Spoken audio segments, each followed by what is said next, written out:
এটা আমাদের জন্য আশঙ্কা। বাংলাদেশ জামায়াত ইসলামী আমাদেরকে যদি কোনোভাবেই ভুল বুঝিয়ে তাদের যে পরিবেশ, ছাত্র সংসদ নির্বাচনের মাধ্যমে ইতিমধ্যে শিবির বাংলাদেশের সকল সংসদ নির্বাচনে নির্বাচিত হয়েছে, কিন্তু আগামীর বাংলাদেশে যদি তারা সরকার গঠন করে আর তাদের সমালোচনা করার জন্য আমাদের মাঠে নামতে যদি কোনো বাধা প্রয়োগ করা হয়, তাদের বিরুদ্ধে আমাদের লড়াই চলবে।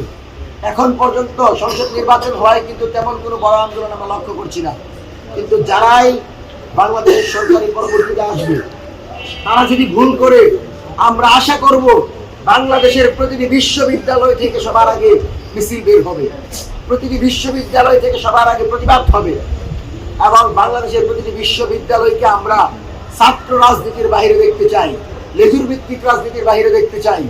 কারণ আমরা আশঙ্কা করছি যদি এই লেজুর ভিত্তিক রাজনীতি চলতে থাকে তাহলে নিজের মতামতের বাইরে গিয়ে যদি কোনো অন্য মতামত আসে তাহলে তারা তাদেরকে সেই স্পেস দেয় না। সেজন্য আমরা মনে করি বাংলাদেশের প্রতিটি ক্যাম্পাস হবে লেজুর ভিত্তিক রাজনীতি মুক্ত, সেখানে গণতান্ত্রিক রাজনীতির চর্চা হবে, এবং বাংলাদেশের জনগণের যে কোনো ক্রাইসিসে বিশ্ববিদ্যালয় থেকে সবার আগে বিক্ষোভ বের হবে, সবার আগে মিছিল বের হবে, বিশ্ববিদ্যালয়ের প্রতিনিধিরা সবার আগে বাংলাদেশের জনগণের পক্ষে কথা বলবে, এটি আমরা প্রত্যাশা করি।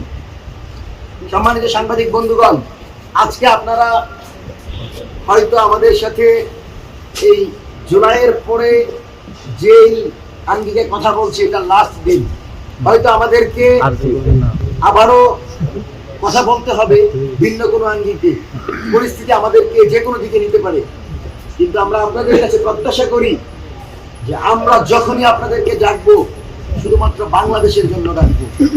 আমি আগেই বলেছি বাংলাদেশের মিডিয়া কোনো রাজনৈতিক দলের মিডিয়া না, এটি বাংলাদেশের জনগণের মিডিয়া। মিডিয়া যদি মনে করে এদেশের জনগণের মতামতকে তুলে ধরার জন্য বিরোধী দলের বিরোধী মতের মতামতকে বাংলাদেশের জনগণের কাছে ফুটিয়ে তোলার জন্য আমাদেরকে আসতে হবে, তাহলে আমরা মনে করি প্রয়োজন জাতীয় সংসদ নির্বাচনের পরের দিনে যদি আপনাদেরকে আমরা ডাকি, বাংলাদেশের জনগণ হয়ে যদি আমরা আপনাদেরকে আহ্বান করি আপনাদেরকে পাশে পাবো। আমরা আজকে মঞ্চ 24-এর জায়গা থেকে প্রত্যাশা ব্যক্ত করছি, এবং আমরা মনে করছি এবং উদ্বেগের সাথে আপনাদেরকে জানাচ্ছি, বিগত একদিন আগে বাংলাদেশ টাইমসে আমরা লক্ষ্য করেছি বাংলাদেশের সেনাবাহিনী 15 জন সাংবাদিককে উঠিয়ে নিয়ে গেছে। পরবর্তীতে আরো সংখ্যাটা আরো বেশি, 21 জনের মতো বলা হয়েছে। সাংবাদিক তার সংবাদ প্রকাশ করবে, সে যদি ওয়াকারের বিরুদ্ধে সংবাদ প্রকাশ করে তাকে গ্রেফতার করার অধিকার তো সেনাবাহিনীর নাই।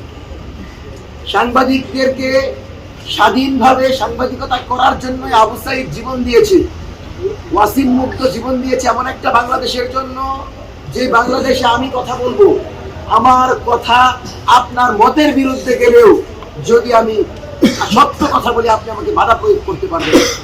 সেই জায়গা থেকে একটা সংবাদ মাধ্যম, মূলধারার সংবাদ মাধ্যম, সেই সংবাদ মাধ্যমের 15 জন সাংবাদিককে হাসিনাও তো উঠে নিয়ে যায় নাই, 15 জনকে একবারে তো 71 উঠে নিয়ে যায় নাই।